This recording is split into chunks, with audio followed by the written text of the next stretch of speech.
हजरा बेगम जिद मत करो, रात से तुम्हारी तबीयत ठीक नहीं है, डॉक्टर के पास चली चलो।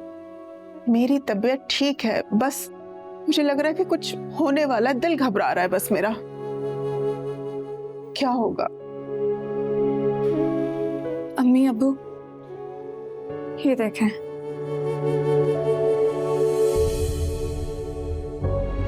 दुआ, क्या है मोबाइल में? अरे क्या हुआ दुआ? तुम्हारे अबू परेशान क्यों हो गए? रिदा उस्मान ने मुकामी हॉस्पिटल में खूबसूरत बेटे को पैदा किया।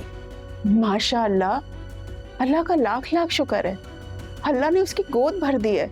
लेकिन आप लोग सब परेशान क्यों हैं? क्योंकि रिदा को अभी तक होश नहीं आ रहा और न्यूज़ में बता रहे हैं कि डॉक्टर्स कह रहे हैं कि उसकी जान को। क्या? मैं कह रही थी ना आपको कि मेरा दिल घबरा रहा है। बस हजरा बेगम बस, अल्लाह से दुआ करो, अल्लाह ताला उसकी जान बख्श दे।